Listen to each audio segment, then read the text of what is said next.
À Noël, ma sœur m'a poussé dans les escaliers.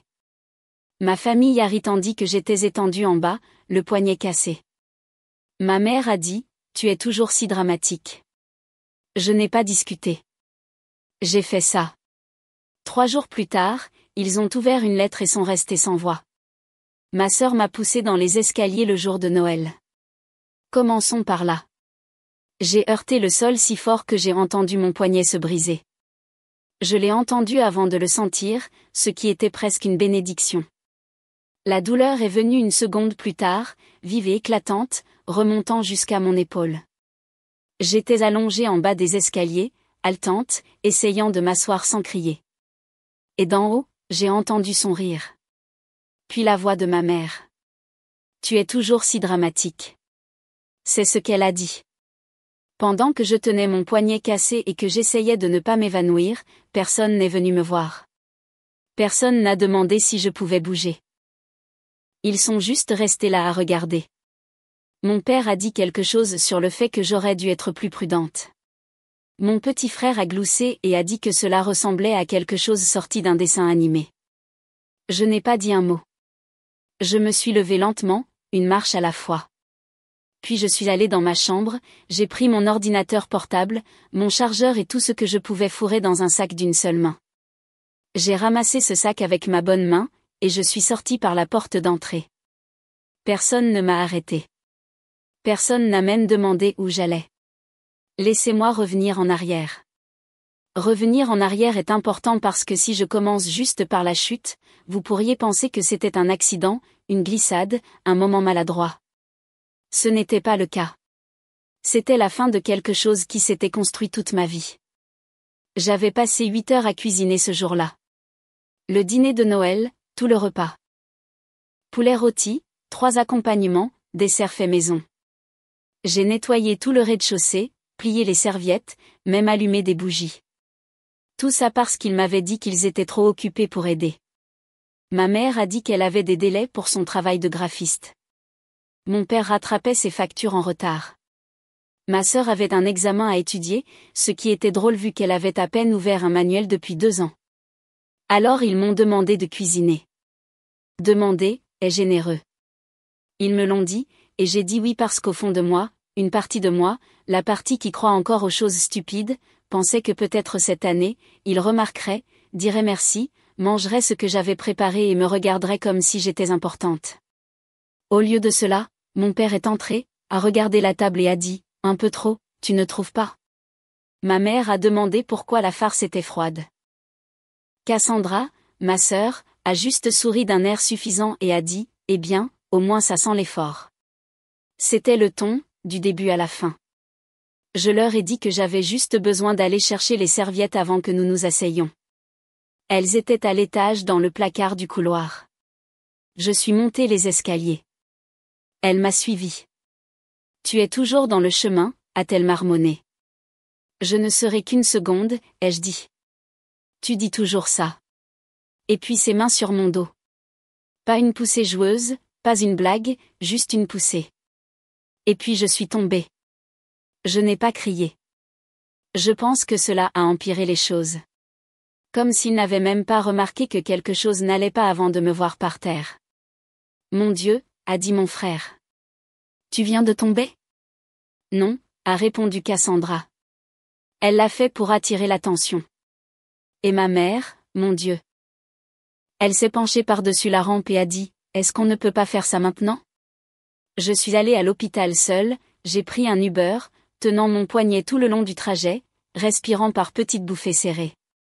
Fracture capillaire, ont-ils dit. Une fracture nette, pas de chirurgie, mais j'aurais besoin d'une attelle et de quelques jours de congé. L'infirmière a demandé ce qui s'était passé. J'ai menti. Puis je suis allée dans un motel, j'ai payé en espèces, je ne suis pas retournée à la maison, je n'ai pas répondu à leurs messages. Les quelques-uns qui sont arrivés, je n'ai même pas pris la peine de mettre de la glace sur mon poignet. Je suis juste restée allongée sur le lit, fixant le plafond, pensant à la nourriture encore intacte sur la table. Plus tard cette nuit-là, j'ai ouvert mon ordinateur portable. Il y avait un fichier qui m'attendait. J'ai cliqué dessus, je l'ai regardé et j'ai souri. 3 jours plus tard, ils ont reçu une lettre. Quand ils l'ont ouverte, ils sont devenus pâles, exactement comme je savais qu'ils le feraient. Quand les gens disent que ça n'a pas toujours été comme ça, ils veulent généralement dire que les choses ont empiré. Je ne peux pas dire ça. Ça a toujours été comme ça. Mon premier souvenir de Cassandra implique une brosse à cheveux et une tache chauve. J'avais 4 ans, elle en avait 6. Elle m'a dit qu'elle jouait au salon de coiffure. Au moment où ma mère est entrée, le sol de la salle de bain ressemblait à une scène de crime pour poupée. Je sanglotais. Cassandra avait l'air de s'ennuyer. Maman a dit, « Ne sois pas une telle bébé, Chloé. » Cette phrase me suivrait pendant des années. Ne sois pas dramatique. Ne sois pas difficile. Ne gâche pas tout. Cassandra pouvait tout faire, et je dis bien tout, et elle s'en sortait toujours.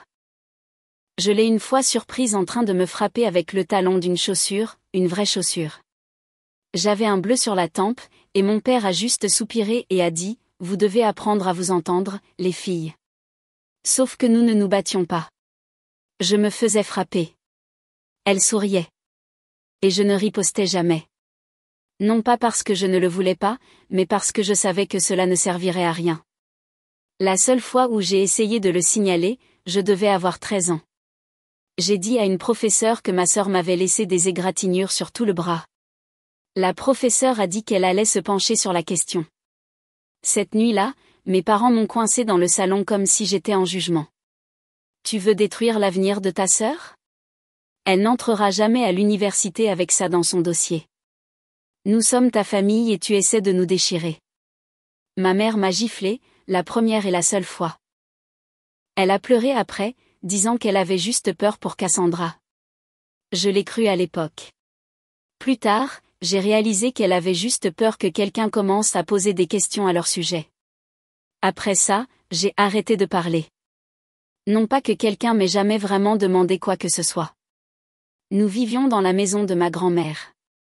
Techniquement, quand j'étais petite, elle y vivait encore aussi.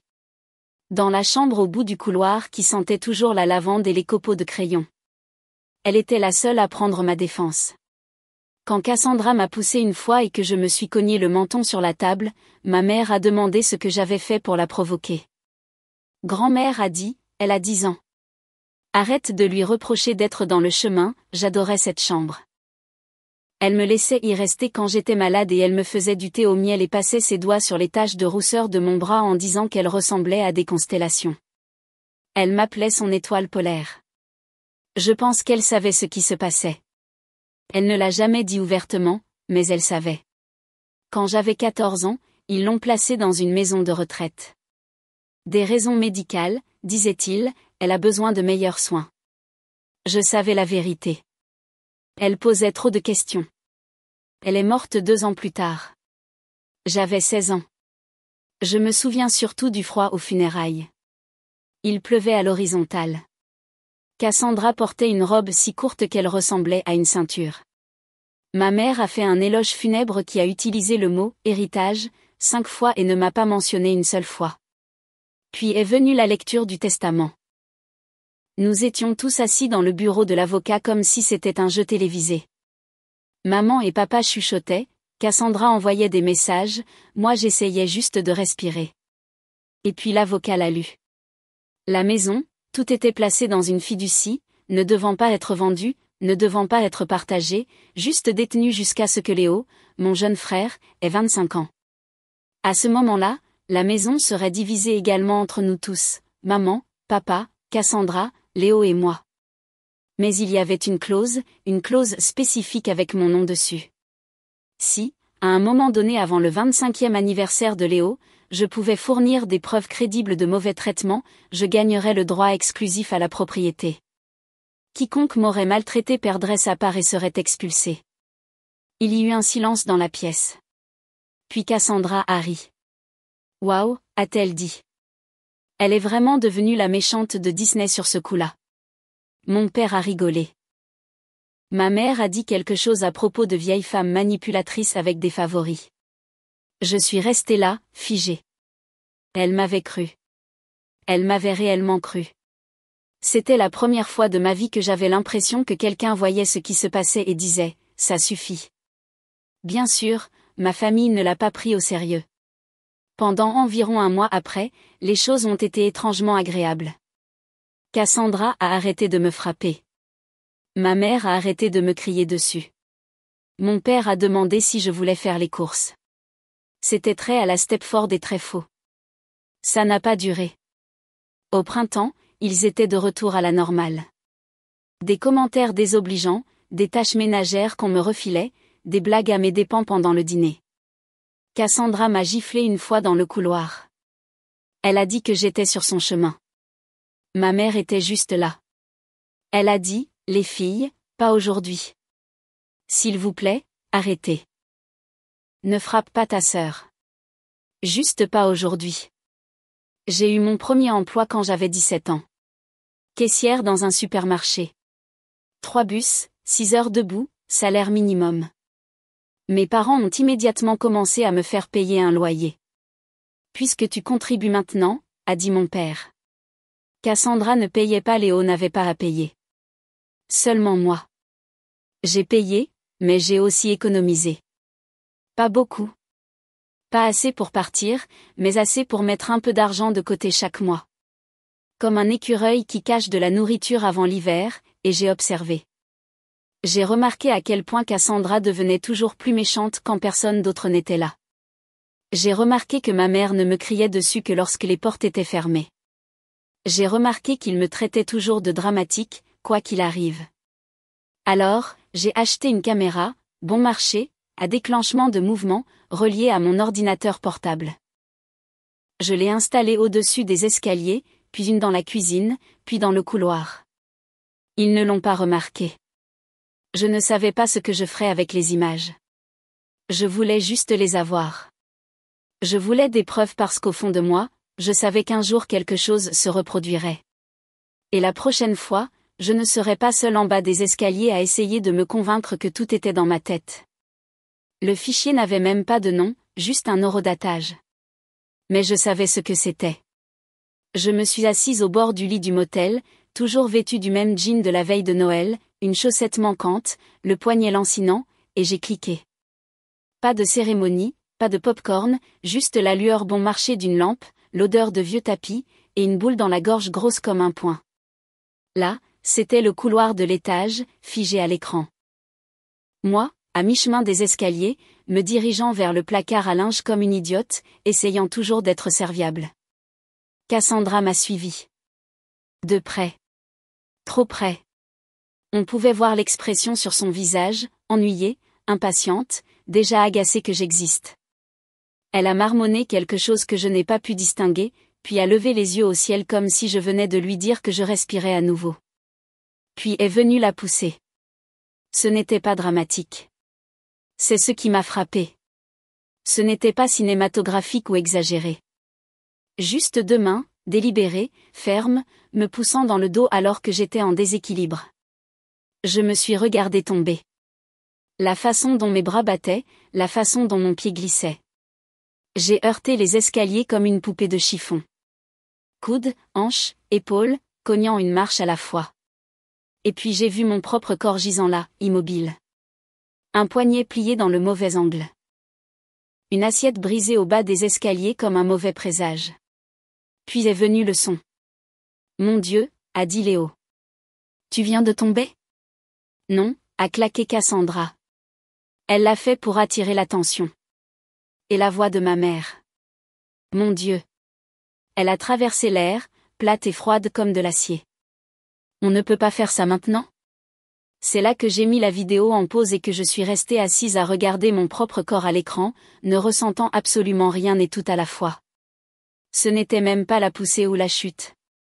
C'était le fait que personne n'ait tressailli. Personne n'a demandé si j'allais bien. Je l'ai regardé à nouveau, plus lentement cette fois. Ma mère sur son téléphone, mon père souriant d'un air suffisant, mon frère reniflant. C'était normal pour eux. C'est ce qui m'a anéanti. Non pas la violence, mais à quel point c'était routinier. La seule différence, c'est que cette fois, j'avais des preuves. Le lendemain matin, J'ai quitté le motel et j'ai pris un Uber pour aller chez Léa. Je ne l'avais pas vue depuis des mois. Léa habitait à 2 maisons de la nôtre quand nous étions enfants. Elle a déménagé dès qu'elle a eu 18 ans et n'a jamais regardé en arrière. Intelligente. Elle a ouvert la porte avec une couverture duveteuse enroulée autour de ses épaules et une cuillère dans la bouche. Chloé, a-t-elle cligné des yeux? Ça va? Je lui ai dit que j'avais juste besoin d'un endroit où dormir un peu. Elle n'a pas posé de questions, a juste ouvert la porte plus grand et a dit, j'ai des gaufres. Celles du grille-pain. Pas les bonnes, et j'ai souri pour la première fois depuis des jours. À midi, j'étais assise dans la salle d'attente des urgences, signant des formulaires de la main gauche tandis que ma droite restait raide et lancinante dans une attelle. J'ai obtenu une copie de mon rapport de blessure. Pas de questions. À 14h, j'étais devant le commissariat de police, ma capuche relevée et une clé USB dans la poche de ma veste. J'ai failli ne pas entrer. J'ai failli me dire que c'était trop. Puis j'ai pensé à ma mère qui me traitait de dramatique alors que j'étais allongée par terre. Alors je suis entrée. L'officier au bureau avait l'air de vouloir être partout ailleurs. Je lui ai donné mon nom, ma carte d'identité, le rapport médical, les images. Il les a regardées une fois, puis m'a donné un numéro de dossier et m'a dit que quelqu'un me contacterait. Je ne sais pas s'il s'en souciait. Je ne pense pas que ce soit le problème. Ce qui importait, c'était le document prouvant que quelque chose avait été déposé et qu'il ne pourrait pas dire que rien ne s'était passé. Le lendemain, j'ai appelé Maître Dubois, avocat civil. Cher, mais pas impossible. J'avais des économies, rien de fantaisiste, juste assez que j'avais mis de côté grâce à mes shifts au restaurant dont mes parents ne savaient rien. De l'argent qu'ils pensaient que j'avais dépensé en vêtements ou en malbouffe. C'est drôle comme cet argent secret s'est avéré utile. Maître Dubois m'a rencontré dans un petit bureau vitré en centre-ville. Il portait une cravate qui ne correspondait pas tout à fait à sa chemise et buvait du café noir comme si cela le maintenait en vie. Au début, il ne m'a pas prise au sérieux jusqu'à ce que je lui montre les clauses du testament. Puis je lui ai montré les images. Il est resté silencieux. Quand c'est fini, il a dit, il riait. Je sais. Il a hoché la tête comme si quelque chose s'était mis en place dans sa tête. L'audio peut être un problème légalement, mais la vidéo est nette. Intention claire, négligence, éventuellement mise en danger malveillante. Si le langage de la fiducie est solide, vous avez quelque chose. Il a relu le testament, puis a dit, envoyons-leur une lettre. Ils l'ont reçu le lendemain matin. Je le sais parce que mon téléphone a explosé. 23 appels manqués, 5 messages vocaux, 12 SMS. De ma mère, c'est ridicule. Nous n'avons rien fait de mal. De mon père, nous sommes une famille. Ce n'est pas comme ça que la famille résout les problèmes. De Cassandra, tu voulais ça. Tu m'as piégé. Qui met une caméra dans sa propre maison? Et mon préféré, de mon frère, tu as fait pleurer maman. Tu es si égoïste. J'ai éteint mon téléphone. Maître Dubois a appelé plus tard dans l'après-midi. Ils ont engagé un avocat, a-t-il dit. Je n'ai pas répondu. Ils nient tout. Ils disent que c'était un accident, que la vidéo est trompeuse, que vous avez tout planifié pour obtenir la maison. Toujours rien, ai-je dit. Ils disent aussi que l'enregistrement viole les lois sur la vie privée, que vous serez inculpé si vous l'utilisez. J'ai regardé par la fenêtre. La rue en contrebas était mouillée par la pluie. Une femme en manteau rouge se disputait avec son chien. Qu'ils essaient, ai-je dit. Il y a eu une longue pause. Puis il a demandé, vous n'avez pas peur? Non, ai-je dit. Et je ne l'étais pas, c'était nouveau. Qu'ils essaient, ai-je dit. Et je le pensais. Ils voulaient une guerre. Très bien. J'avais déjà les images, la chute, les rires, ma mère me traitant de dramatique pendant que je berçais mon poignet en bas des escaliers. Et maintenant, ils essayaient de renverser la situation, me menaçant d'une action en justice pour avoir filmé dans ma propre maison. Je n'ai même pas discuté. J'ai juste envoyé un SMS à Maître Dubois. Passons à l'étape supérieure. Il m'a rappelé 5 minutes plus tard. Il bluffe, a-t-il dit. L'audio est délicat, mais la vidéo seule suffit. Vous n'avez pas besoin de dire un mot. Déposez simplement votre requête civile, joignez les images et laissez-les parler d'elles-mêmes. Alors, nous l'avons fait. Voici la scène de confrontation révisée, étendue pour plus de profondeur émotionnelle et de réalisme avec le nom correct, Léo, et un meilleur rythme. J'ai gardé le style, le ton et la structure cohérents, et toutes les modifications sont en gras pour plus de clarté, comme vous l'avez demandé. Le lendemain, ils étaient sur mon pas de porte. Enfin, techniquement sur le pas de porte de Léa. Elle n'était pas là quand ils sont arrivés, ce qui était probablement pour le mieux. Mon père a parlé. Grosse surprise. Nous devons parler, a-t-il dit comme s'il s'agissait d'une réunion parents-professeurs et non d'un procès. Je n'ai pas bougé. Je me suis tenue derrière la porte tempête vitrée et je les ai juste regardés. Ma mère se tordait les mains comme un personnage de pièce de théâtre d'église. Cassandra ne faisait même pas semblant d'avoir l'air désolée.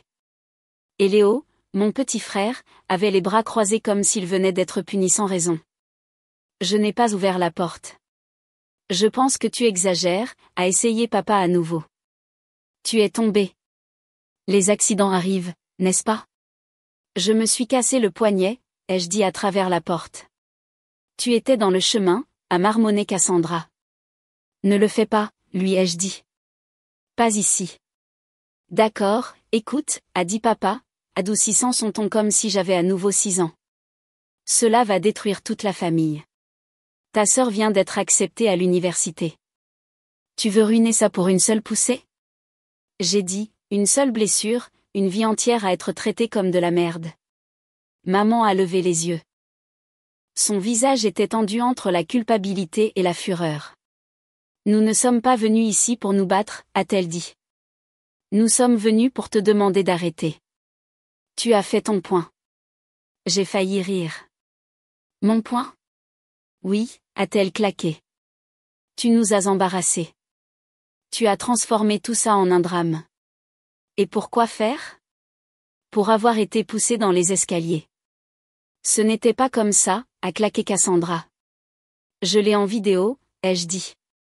Tu nous as filmés, a dit Léo, son visage se tordant. C'est tellement tordu. Vous pensez que pousser quelqu'un dans les escaliers est bien, mais l'enregistrer, c'est aller trop loin. Aucun d'eux n'a répondu. Tu fais ça pour la maison, a dit soudainement Cassandra. Avoue-le. Tu savais exactement ce que tu faisais. Je l'ai regardé. Je préparais le dîner de Noël quand tu m'as poussé, ai-je dit. Si je montais une arnaque, j'aurais choisi un jour où je ne pelais pas de carottes pendant 6 heures. Papa a soupiré. Tu as toujours été têtu, mais ça, c'est trop. Tu ne peux pas décider ce qui est trop loin. Plus maintenant. Il a pris une profonde inspiration. Écoute, tu es en colère. Très bien, mais des avocats sont impliqués maintenant. Tu pourrais perdre. Tu pourrais avoir des ennuis à cause de ces images. Tu penses que ton avocat va te protéger quand ça va devenir laid? C'est déjà devenu laid, ai-je dit. Vous ne faisiez juste pas attention. Il y a eu un non-silence.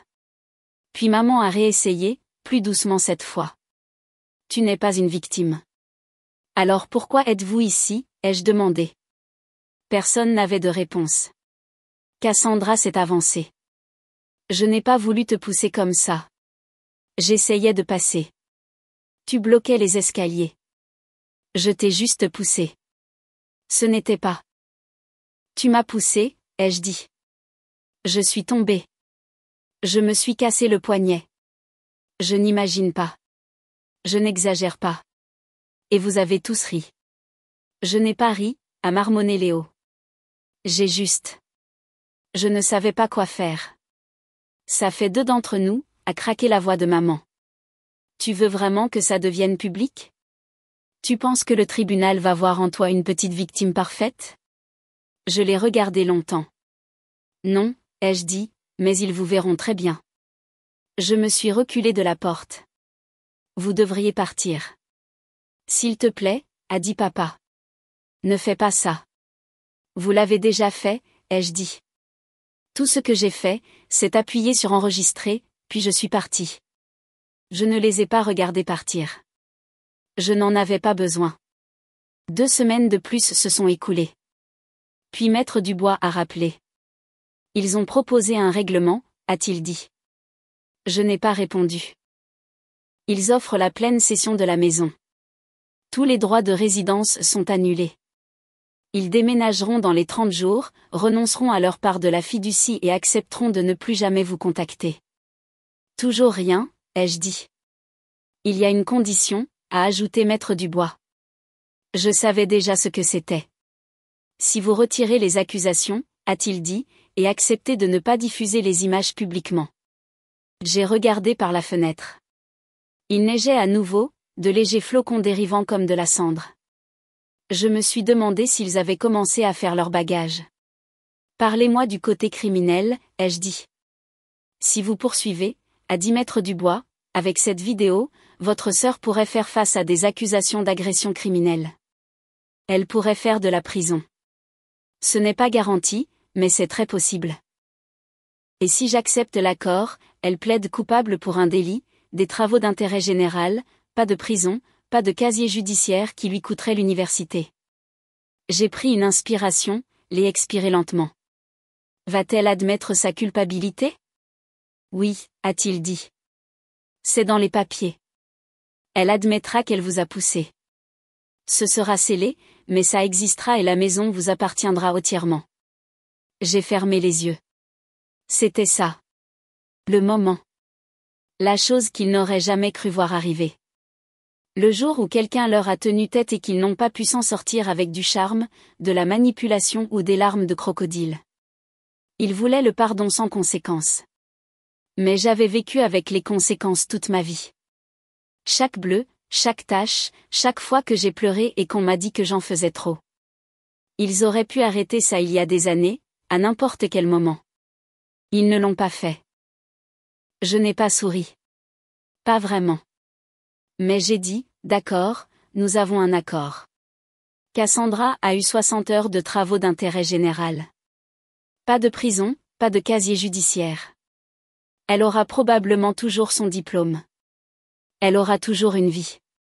Ils ont cédé la maison, l'ont signée, ont déménagé, sont partis. Ils ont même payé les honoraires de Maître Dubois en serrant les dents et avec un reçu envoyé par email. Et moi? J'ai emménagé. J'ai frotté les murs, remplacé les rideaux, donné la vaisselle. J'ai trouvé un emploi plus proche de la maison, j'ai pris mon temps pour guérir, j'ai acheté un de ces minuscules sapins de Noël et je l'ai mis près de la fenêtre juste pour moi. D'accord. Pas pour Noël. C'était mars, mais ça ressemblait à un nouveau départ. Léa est venue ce soir-là avec du vin et quelque chose de la boulangerie. Ça fait bizarre, a-t-elle demandé. De vivre ici. J'y ai réfléchi. C'est calme, ai-je dit. Dans le bon sens, a-t-elle hoché la tête. Alors, que se passe-t-il maintenant? J'ai haussé les épaules. Je prépare le dîner. Je regarde quelque chose de stupide. Peut-être que j'apprends à respirer à nouveau. Nous avons levé nos verres. À la liberté, a-t-elle dit. Je n'ai rien dit, j'ai juste levé le mien. Et cette fois, personne n'a ri. Alors, qu'en pensez-vous? Suis-je allé trop loin ou pas assez? Faites-le moi savoir dans les commentaires. Et si vous voulez plus d'histoires comme celle-ci, n'hésitez pas à vous abonner.